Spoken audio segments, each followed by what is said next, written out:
I want to give a short presentation now on the nuts and bolts of the Episcopal Church women. The Episcopal Church women in the Diocese of North Carolina are dedicated to sharing the good news of our Lord Jesus Christ by engaging in worship, prayer, study, service, and fellowship. Any woman who is a member of the Episcopal Church automatically belongs to ECW. There are no special criteria or tests or initiations required. And the extent to which a woman is involved in organized ECW is up to her. What is it that ECW does? We support and collaborate with other women ministries that advance the role and mission of women in the church. You will see a number of them listed on the slide here. In terms of the structure and organization, we are structured pretty much like the National Episcopal Church. That is, there's a national office, and I might add here that our own Lisa Toll served 16 years in North Carolina as president of ECW, and then later on went on to serve as the national ECW president from 2015 to 2018. And she capped it all off with being the honored woman in 2022. Like the National Church, there's a provincial office. We are in Province 4. Then we have the diocesan office. Sometimes in the larger churches, where they have lots of members, they divide themselves into smaller units, and they are known as chapters. Each of these entities build on the other. They are deeply rooted in domestic and foreign missionary work. And perhaps a strong point is they are led by the laity.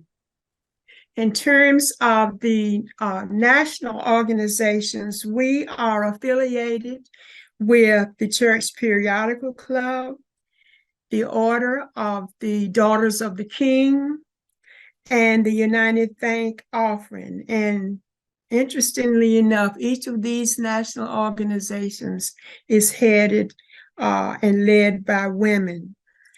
We invite you, if you are so inclined, to make a love offering for one or more of our ministries on the, you will see listed on the website and perhaps in your registration package.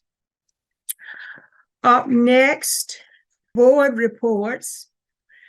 And first off, I would like for you to meet the ECW board.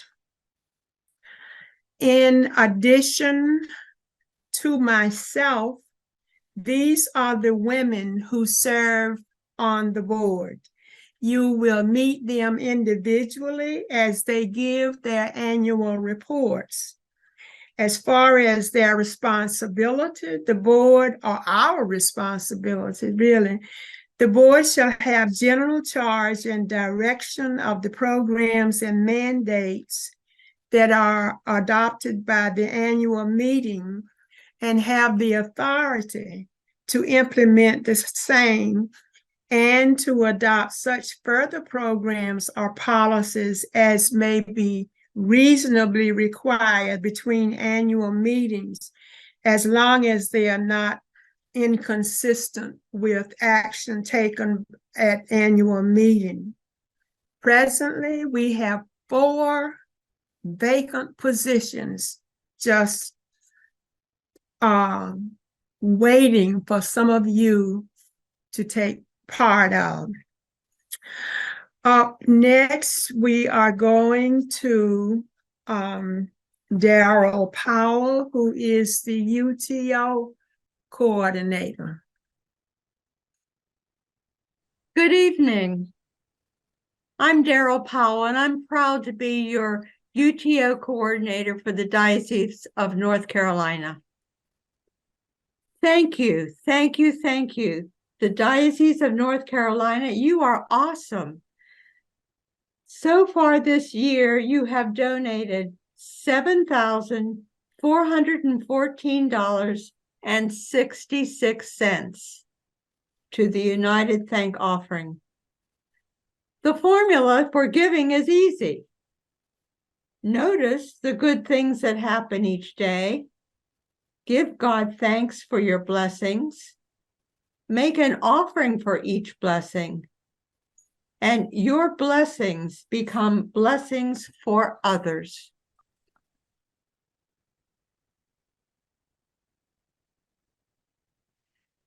Every cent donated is given away in grants to ministries of the Episcopal Church and the Worldwide Anglican Communion.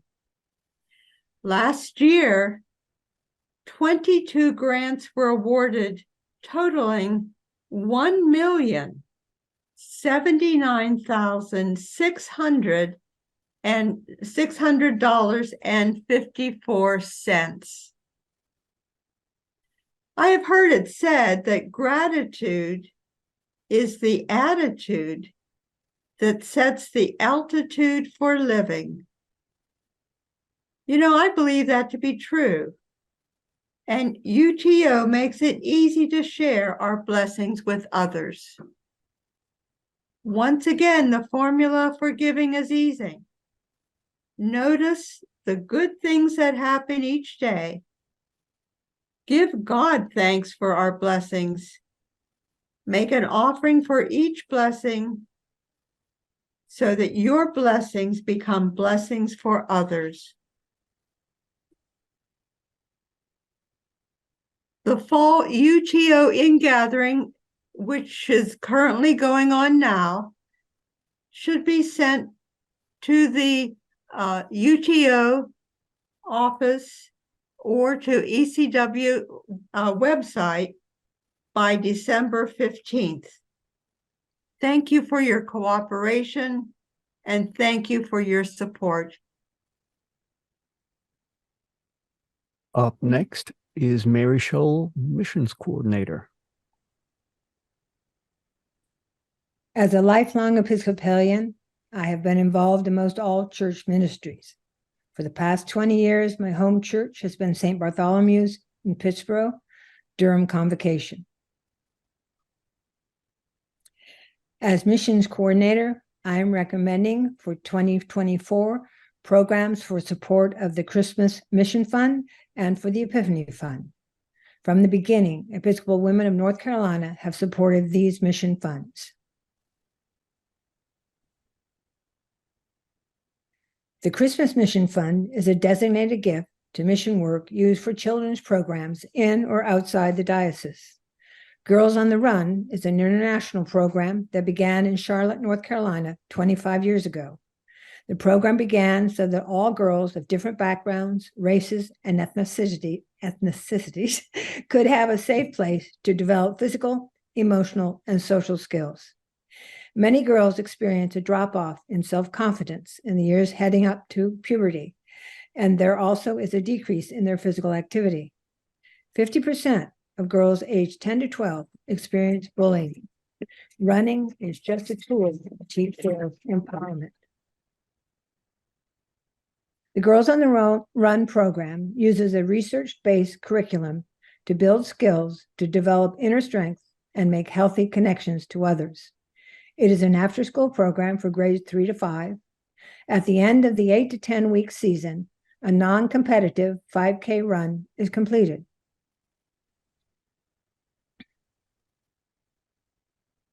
A combination of discussions and physical activity is designed to inspire girls to become confident and kind young women with increased decision-making skills. The Episcopal Relief and Development Epiphany Fund supports missions inside or outside the diocese. The Epiphany Fund will support the Episcopal Relief and Development worldwide programs.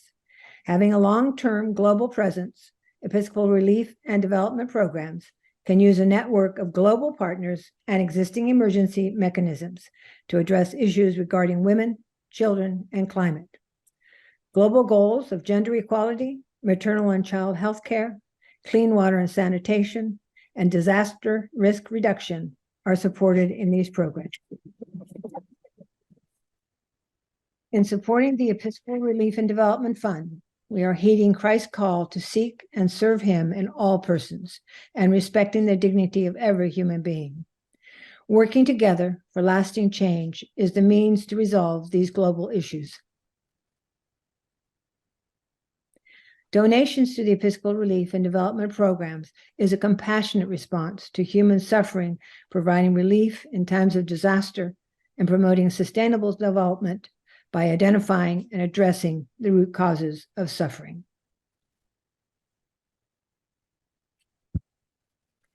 Please respond as you are able to the Christmas Mission Fund and the Epiphany Mission Fund. That would be the Episcopal Relief and Development and Girls on the Run. Send donations to the ECW Financial Secretary, care of Mary Hawkins, 1805 Primrose Place, Durham, North Carolina, 27707, or online, ecwnc.org. Thank you. Good evening. Up next, we have a recorded message from Patricia Barnes, the Church Periodical Club Coordinator. Welcome to the Church Periodical presentation. Miles of pennies, children's books, that's how we get them. $844.80 makes 1 mile of pennies. Seminarians from your contributions that you give each year. And then I'll tell you how it all got started. I am Patricia Barnes, a member of All Saints Episcopal Church, the director of the Church Periodical Club for the diocese. Are you asking yourself or someone, what is the Church Periodical Club? Are you thinking to yourself, I have never heard of that club? Then take a closer look at this information while I shed light on this unique, elite hallmark club. The Church Periodical Club is dedicated to the ministry of the printed word throughout the world and was founded in 1888 by Mary Ann Drake Fargo, wife of a member of the Wells Fargo Express firm. Mary Ann and her friends in the Church of the Holy Communion, New York City, sent their bundles of books and periodicals westward to missionaries and pioneers via stagecoach.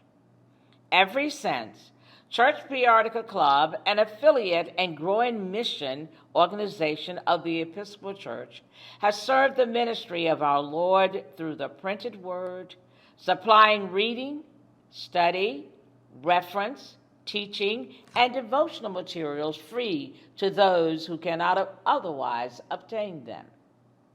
Wherever the church is at work, at home or abroad, inner city, or seminary, or distant mission outposts, Church Periodical Club books, periodicals, and other readings are there as well. Twice a year, Church Periodical Club makes National Book Fund grants to needy and word-hungry persons around the world. Church Periodical Club goes around the world. Twice a year, the Episcopal Church women give scholarships, grants to seminarians attending one of the 10 Episcopal seminaries. Miles of pennies, grants for children, preschool through grade 12, are made year-round. The work of the Church Periodical Club is financed by the contributions of individuals and groups.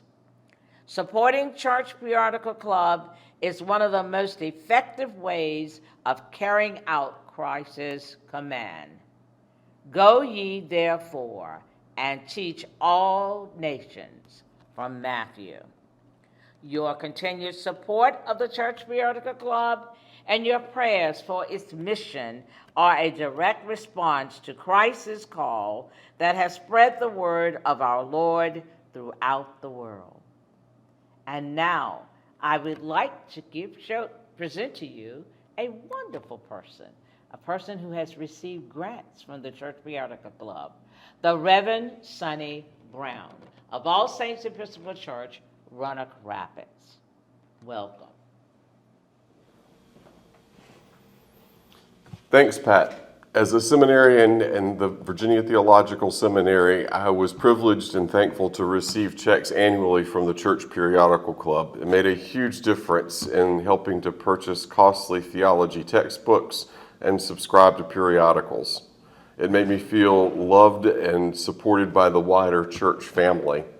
Your seminarians in the Diocese of North Carolina will feel that same love and support from the wider church when they receive their checks in support of their theological studies as well, to help buy costly textbooks and subscriptions. Please continue to support the work of the Church Periodical Club in helping your seminarians prepare for the ministry of the Word in the world. Thanks, and thanks, Pat. Thank you so very much. And now, please remember to support the Church Periodical Club through your church. We take money, all pennies, dimes, nickels, quarters, and pennies. Please stay well, stay healthy, stay safe, and be happy. Thank you. Thank you very much, Pat. Even though you're not here, we feel your presence in your presentation. For the year 2023, you see on the screen the grants that we have made up to this point. The seminarian book grants we talked about, and that is for seminarians from North Carolina. We paid out $900. For the National Book Fund, we granted $2,000 to CPC in order for them to satisfy and to have available money for that fund. It is the older of the two funds, and it is limited primarily to books and materials related to adults. One of the most attractive funds is the MOP, or Miles of Pennies grants. The Miles of Pennies Fund was established in 1988 on the 100th anniversary of the Church Periodical Fund. The maximum amount that anyone can get for the Miles of Pennies grants is $844.80. That's how much it takes to equal a mile of pennies. And so we are sorry Pat couldn't be here to rejoice with us, but we appreciate her presentation. Flo Sessoms, and we welcome her to the board. She was not able to be here tonight, but I've been excited about her developing a marketing plan to increase the applicant pool for the scholarship. And so I will share with you the presentation that she wanted to give you. It will consist of some brief notes about the Lex Matthews Scholarship Fund, which is a valuable resource for women in the Diocese of North Carolina. Who was Lex Matthews? Lex was well known for his advocacy for women in his role as Director of Christian Social Ministries. He established the Diocesan Commission on Women's issues. The purpose of the scholarship is to provide educational opportunities for women who have been in the workforce or who want to upgrade their skills to advance their career opportunities.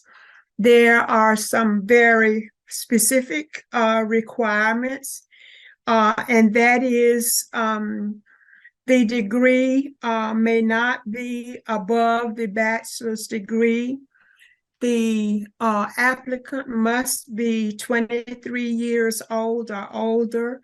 She must live within the boundaries of the Diocese of North Carolina.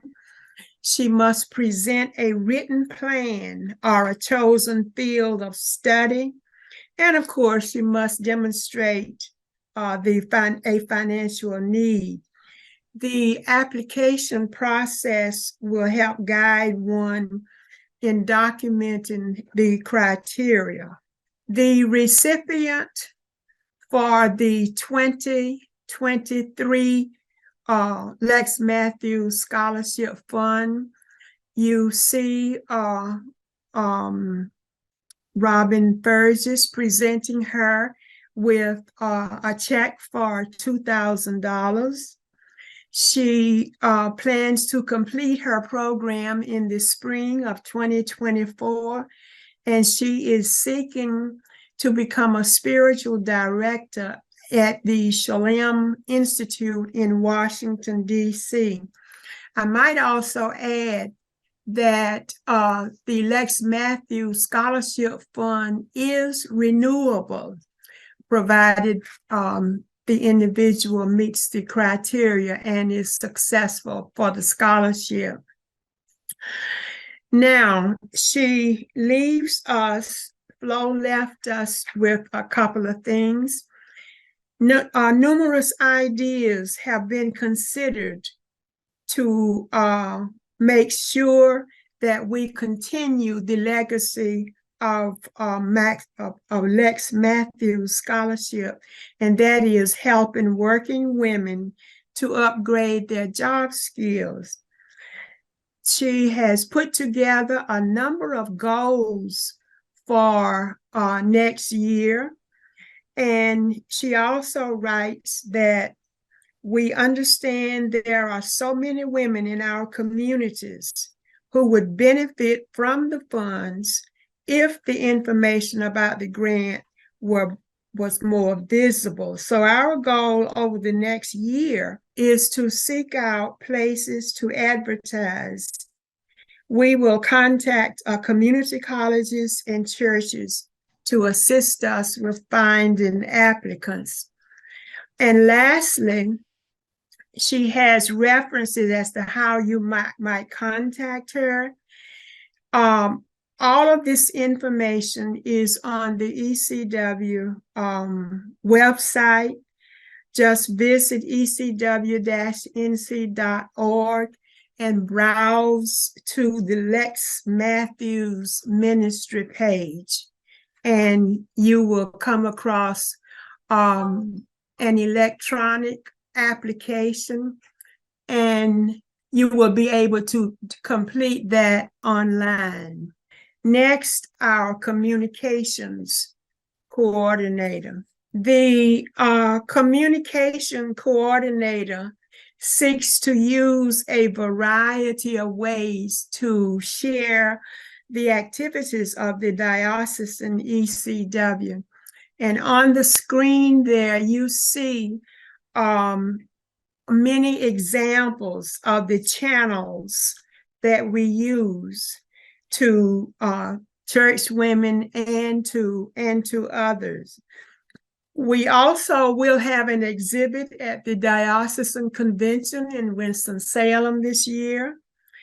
And additionally, we have to give a report to the convention about who we are and what we have been doing during the year. And so as soon as the convention is over, if you will go to the ECW website, you should be able to find a copy of the report that is being entered in the diocesan journal. A reminder is that we have opportunities for you to support us. We need a financial secretary. We need someone to coordinate the Lisa Toll Endowment Fund. We need convocation chairs for Greensboro, Raleigh, and Rocky Mount. And we welcome your submissions or nominations of persons who might be interested. And so we do encourage you to join us so that we might continue this ministry. So I thank you for that. You can email your materials, your resume, the endorsement, and photo at the email shown on the screen. Next, we're going to be hearing from the convocation chairs as they make their 2023 convocation reports, starting first with Charlotte.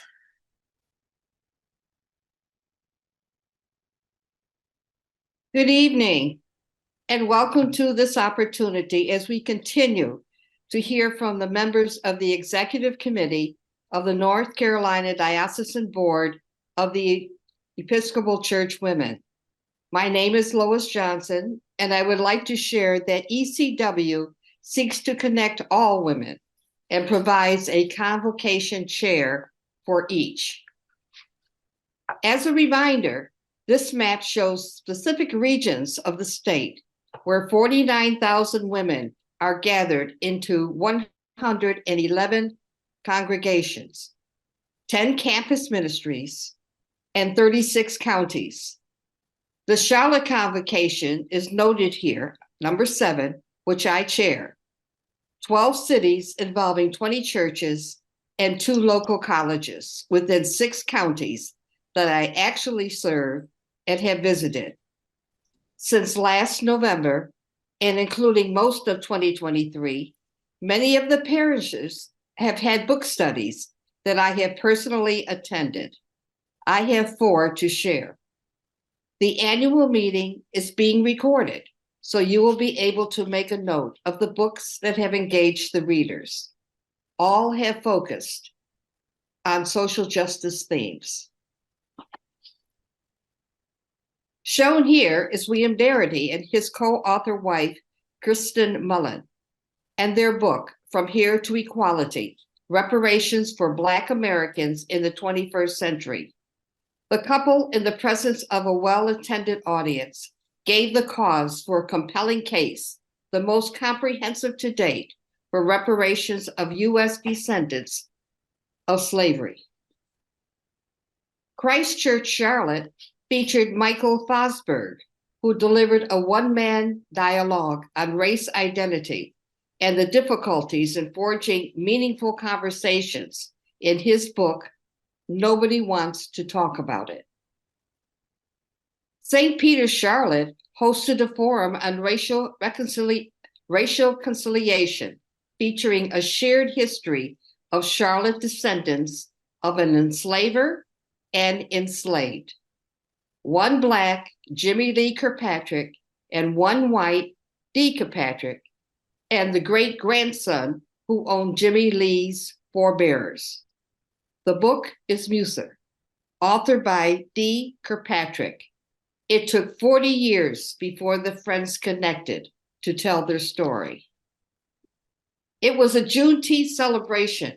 St. Mark's Huntersville hosted a well-attended visit to the McCoy Slave Cemetery. The event noted the end of slavery that is now a national holiday. The wide, expansive land near St. Mark's, with only 1 marker, was erected by the children of Albert McCoy. The cemetery is a symbol of everlasting heart and enduring humanity that would not be diminished by maps, money, and melanin. St. John's Episcopal Church presented a book club presenter, Dr. Joseph Iwuzi, Associate Professor of Sociology and the Fan Professor of Racial Justice at Davidson College. Dr. Iwuzi spent more than a year following a group of socially economically diverse African Americans, from upper middle class patrons to men experiencing homelessness. In his book, Dr. Iwuzi presented his findings, showing how food choices vary greatly between racial and class identities of Black Jacksonians. His book, Getting Something to Eat in Jackson: Race, Class, and Food in the American South. Thanks for listening and thoughtful reading. Next up is the Durham Convocation. Greetings from the Durham Convocation. My name is Robin Fergus, and I am a member of St. Titus in Durham. The women of St. Bartholomew, St. Cyprian's, St. Luke's, and St. Titus did not have a spring and gathering meeting this year. However, the ECW continues to help the churches in the Durham region. This year, St. Titus offered financial support to members Yvette Matthews in her participation in the World Transplant Games held in Australia. She won a bronze, silver, and gold medals. We also supported one of our college students, Genevieve Fergus, who studied abroad last semester in London, England. We adopted a family at Christmas and sponsored our annual Easter egg hunt. St. Bart's ECW supports 2 feeding programs in the town of Pittsburgh, the Community Lunch and the Alliance of Chatham County. They sponsored the St. Bart's Barking Biscuits, which are organic dog biscuits made by children to sell and support in the community. They provided food for coffee hours, Christian formation materials, and funded an Eagle Scout project.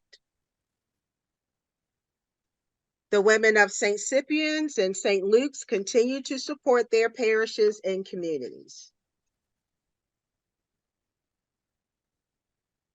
In March 2024, we're looking forward to meeting in person for our Durham Convocation meeting, which will be held at St. Philip's in the Trees in Durham, North Carolina.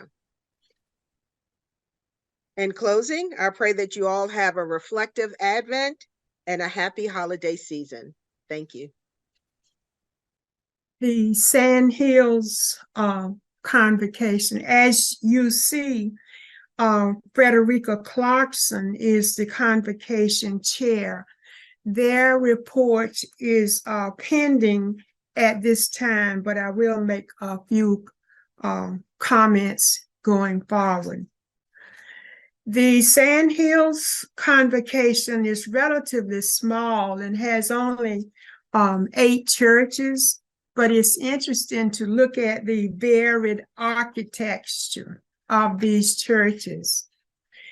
In summary, we can talk about a summary of their activities, and that is they have very few, if any, formal organized meetings, but they do collaborate with All Saints and they participate in UTO. I encourage you to check the ECW website for a more detailed report. And up next is the Winston-Salem Convocation Report. Good evening again. My name is Elmore Gore. I am co-chair along with Gertrude Murchison of the Winston-Salem Convocation. We're members of St. Stephen's Winston-Salem. The Winston-Salem Convocation consists of 9 churches. Some of those do not have an active organized chapter, but all gather in some form for fellowship as well as outreach to their communities. The following pictures will highlight some of the churches and their ministries. St. Stephen's, Winston-Salem, feeds the homeless women during the coldest months at St. Timothy's Episcopal Church. They participate in the annual Crop Hunger Walk, and they hosted the convocations meet and greet for the Reverend Lindsley Aldry, canon missioner for restitution and reparations ministries. St. Anne's, Winston-Salem, has no single gender groups, but contributes greatly to the community with events that advocate for gender inclusion. They also walk and contribute to the annual Crop Hunger Fund. Grace Lexington has a Sunday lunch program and a women's Bible study. St. Paul's, Winston-Salem, among their ministries are flower arranging workshops and feeding programs. Trinity Mount Airy continues Lynn's medical loan program, named for a former priest, Lynn Stibler Tribbett. They also distribute PPP materials to the community as well. We thank God for all of the ministries and the great impact being made in the churches throughout the community of the Winston-Salem Convocation. Thank you.